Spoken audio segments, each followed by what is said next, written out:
Sanjay, Sanjay, Sanjay.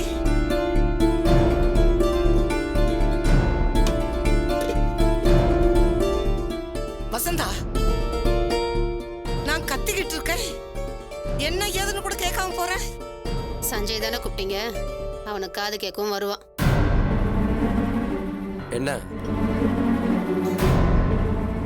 Copy ஆறி போச்சுப்பா. கொண்டு வந்து கொடுத்த உடனே குடிக்கணும். அதை விட்டுட்டு இங்க என்ன நடக்குதுங்கிறத பாத்ரூம்ல ஒளிஞ்சுக்கிட்டு அந்த வீட்டுக்கு உழவு சொன்னா ஆறிதான் போகும். அது வரைக்கும் ஆறாம சூடா இருக்கணும்னு அது தெரியுமா என்ன? நீ ஏப்பா இப்படி எல்லாம் பேசுற? என்னவா சஞ்சய்? காஃபி ஆறி போச்சாம். சும்மா சும்மா காஃபி போட்டு கொடுக்கறதுக்கு நான் என்ன வேலைக்காரியா? வேணும்னா சுட வச்சு குடிக்க சொல்லு.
என்னம்மா?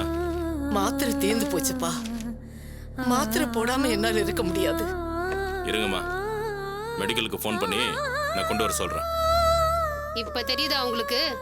1 மணி நேரம் கூட நாங்க இல்லாம உங்களால இருக்க முடியாதுன்னு. இவ்வளவும் பண்ணி என்னங்க பிரயோஜனம்? அந்த வேலைக்காரருக்கு கொடுக்குற மரியாதையும் கௌரவம் நமக்கு கொடுக்கலையே. எல்லாத்தையும் பண்ணிட்டு கெட்ட பேரையும் வாங்கிக்கணும்னா எதுக்கு இந்த அம்மாவுக்கு செய்யணும்? சரிம்மா, விடு. இனிமே நீ எனக்கு எதுவும் செய்ய வேண்டாம். பாத்தீங்களா எவ்வளவு திமிரா பேசுறாங்கன்னு?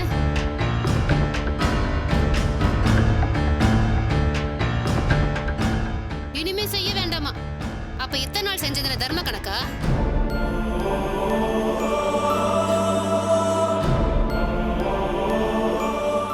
எனக்கு தெரியுங்க, நான் என்ன செஞ்சாலும் அது இப்படித்தான் போய் முடியும். நல்ல பேர் எனக்கு கிடைக்கவே கிடைக்காது. நான் வாங்கிட்டு வந்த வரம் அப்படி.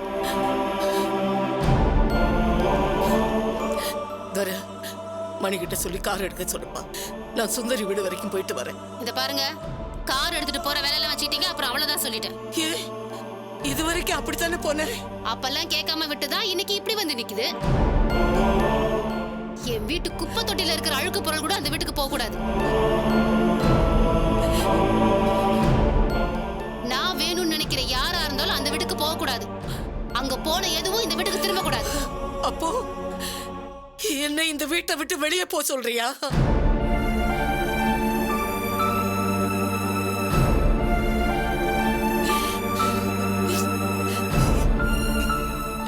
என்ன பதறு, இதுக்கு கூட நீ எதுவும் சொல்ல மாட்டியா? என்ன சொல்ல சொல்றீங்க? நீங்க பண்றதெல்லாம் அப்படி இருக்கு.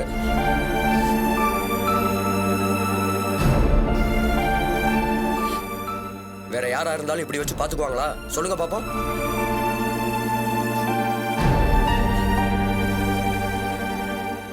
ஏசி ரூம், போக வர காரு, செலவுக்கு காசுன்னு எங்க அப்பா கொடுத்து வச்சிருக்காருல.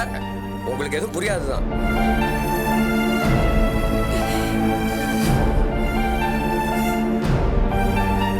அந்த வீட்டுல போய் இருந்திருந்தீங்கன்னா இந்நேரம் உங்களை அநாத ஆசிரமத்துல கொண்டு போய் விட்டுருப்பாங்க.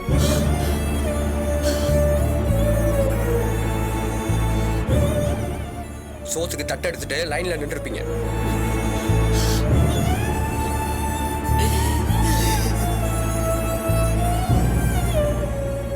பேசாம எங்க அம்மா சொல்றதை கேட்டுட்டு வீட்லயே இருங்க. கார் வேணும், ஹெலிகாப்டர் வேணும்னு அடம் பிடிக்காம போய் ரெஸ்ட் எடுங்க போங்க.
நீங்க சொன்ன ஏரியா வந்துருச்சுமா.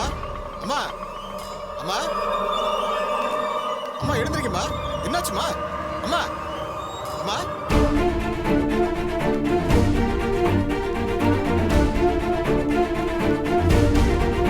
ஐயோ அம்மா என்னாச்சுமா?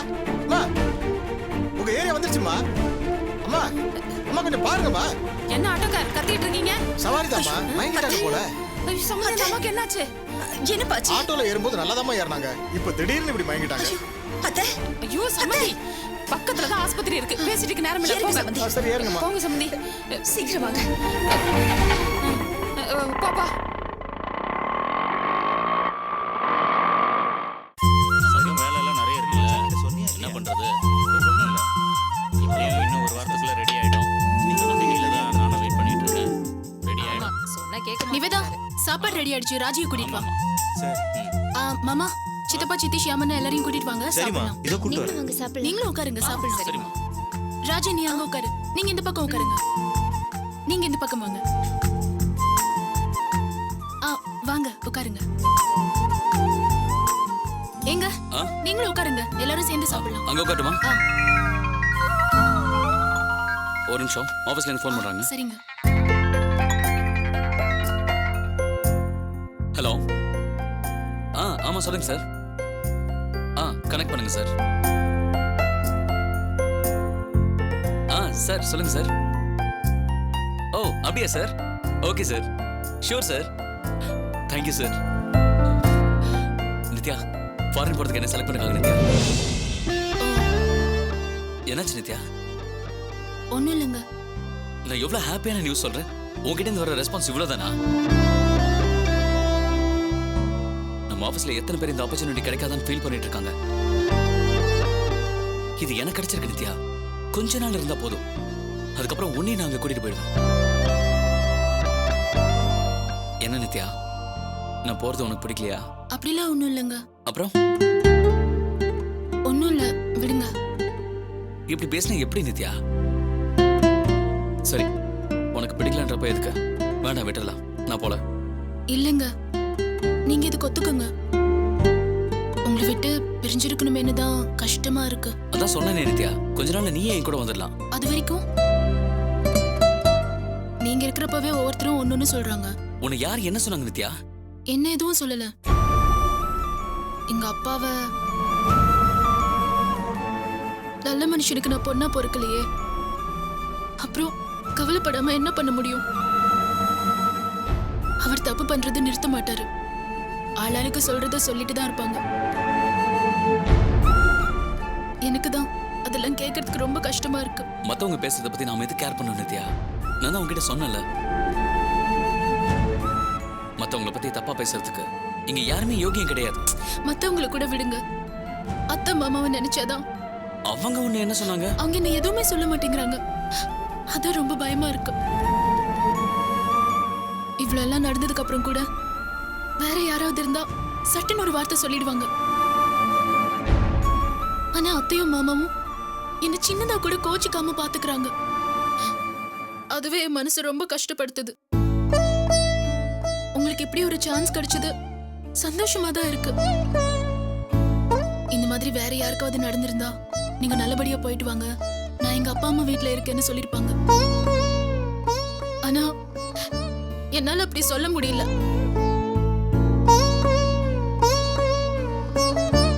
எங்க அப்பா அம்மாவை விட அத்தையும் மாமாவும் என்ன ரொம்ப நல்லா பாத்துக்குவாங்க தான். இருந்தாலும் என் மனசுக்கு ரொம்ப கஷ்டமா இருக்கு.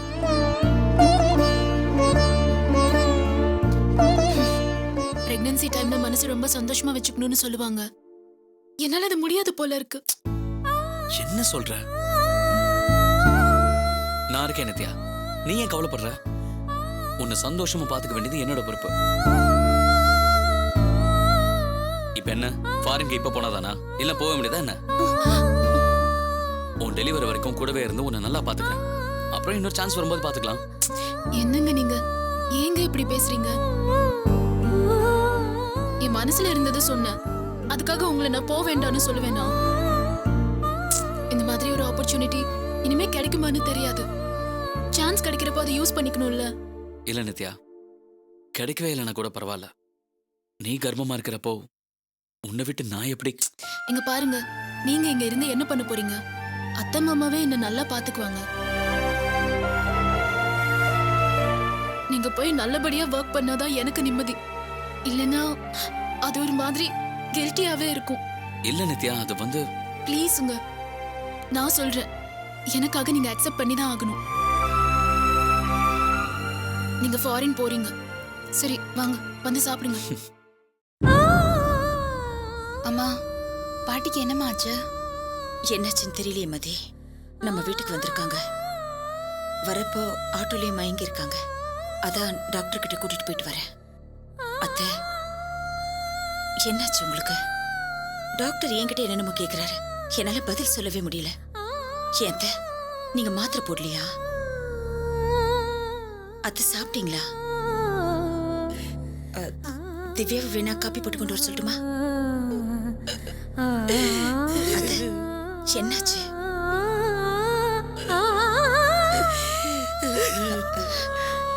அத்தை, ஏன் அழறீங்க? அழாதீங்க அத்தை.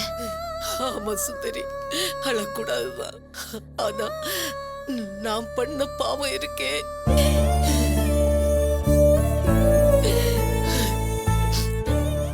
கடவுள் இப்பெல்லாம் பாவம் பண்ணியா இந்த வாங்கிய தண்டனைன்னு கையோட கொடுத்துடுறான்.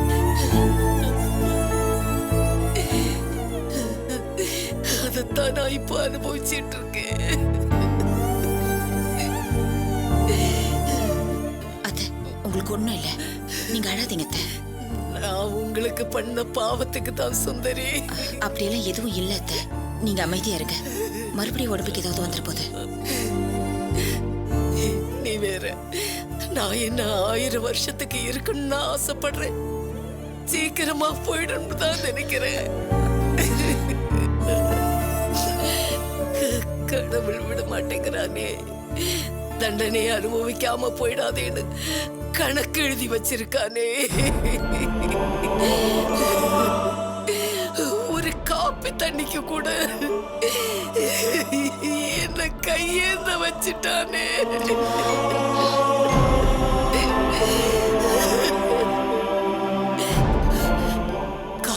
காப்பி போட்டு வச்சுட்டு போயிட்டா.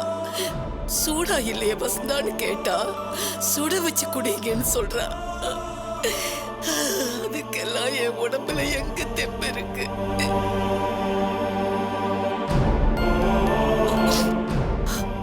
மாத்திரை இல்ல, அதனால போடாம விட்டுட்டேன்.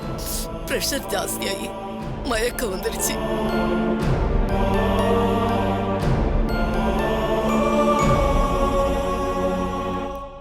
மாத்திரை போட்டாலும் அங்க இருக்கிற ஒவ்வொரு நிமிஷமும் எனக்கு பிரஷர் தான்.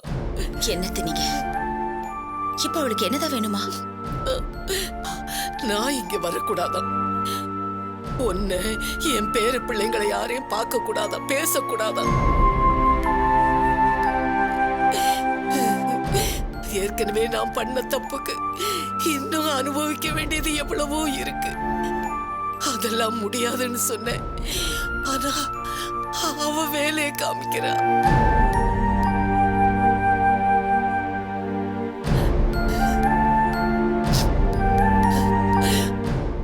பாய் விட்டு ஒரு வார்த்தை அவளை சபிச்சு சொல்லியிருப்பேனா?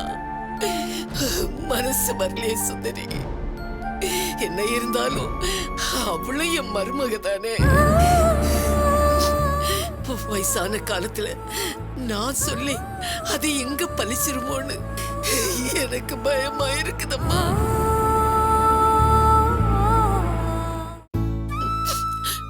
அதான் அவ பண்றதெல்லாம் பொறுத்துக்கிட்டு அமைதியா போயிட்டு இருக்கேன். அத்தை, நான் ஒன்னு சொல்றேன்னு தப்பா எடுத்துக்காதீங்க. இவ்வளவு வயசுக்கு அப்புறம் நீங்க இந்த மாதிரி கஷ்டம் எல்லாம் படணுமா? பேசாம நீங்க இங்கேயே இருந்துருங்களேன்.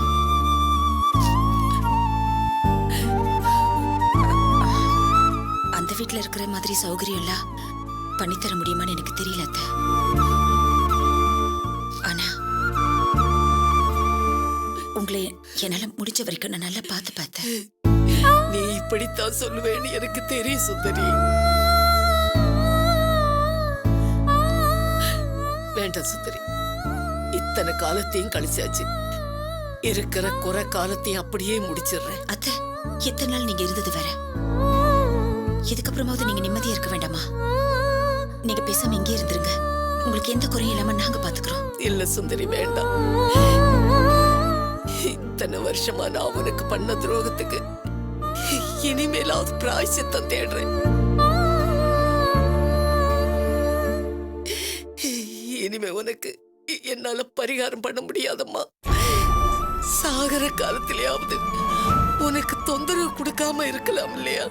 எதுக்கு இப்படி எல்லாம் பேசுறீங்க? நான் உண்மையைத்தான் சொல்றேன் சுந்தரி.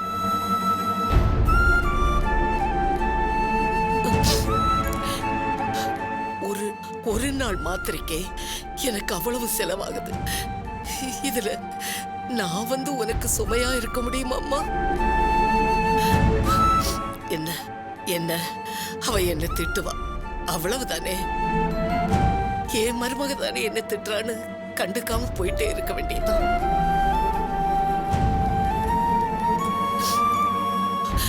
உங்களை எப்படி என்னால விட முடியாதோ அதே மாதிரிதான் அவளையும். ஆனா அவதான் என்ன புரிஞ்சுக்கவே மாட்டேங்கிறா. போனா போகுது, விடு. உங்க கதையை கேக்குறப்போ எனக்கு அப்படியே கொலை நடுங்கி போச்சு.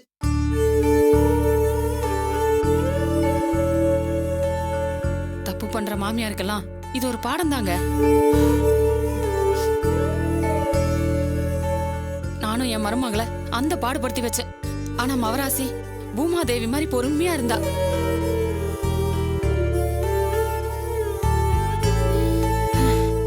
நல்ல வேலை, உங்களுக்கு மாதிரி இல்லாம அந்த கடவுள் காலகாலத்துல எனக்கு நல்ல புத்தியை கொடுத்துட்டான். இப்ப நானும் திருந்தி மனசியா இருக்கேன். என் மருமகளும் என்ன சேர்த்துக்கிட்டா. நல்ல மருமகளா கிடைக்கிறதுக்கு நாம புண்ணியம் பண்ணிருக்கணும். உங்களுக்கு சுந்தரி அம்மா, எனக்கு மதி.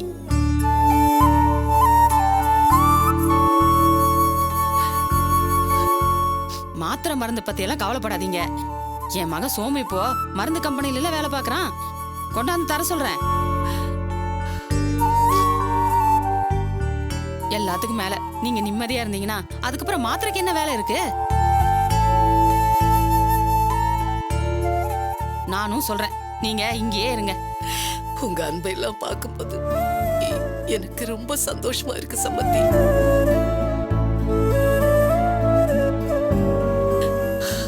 ஆனா எனக்கு இருக்கிற ஒரே ஆசை, இந்த ரெண்டு குடும்பமும் பழசையெல்லாம் மறந்துட்டு ஒண்ணு சேரணுங்கிறதான். அதுக்காக என்னால முடிஞ்சதை நான் செய்யணும். அதை இங்க இருந்துட்டு பண்ண முடியாதுல்ல. அதுவும் சரிதான். அத்தை, நீங்க சாப்பிடாம இருக்கீங்க. அத்தை சாப்பிடறதுக்கு ரெடி பண்ணுமா திவ்யா? சரிங்க அத்தை. நீங்க வேணா கொஞ்ச நேரம் படுக்கிறீங்களா அத்தை? இருக்கட்டும், நான் நான் கொஞ்ச நேரம் இங்கே உட்கார்ந்துக்கிறேன்.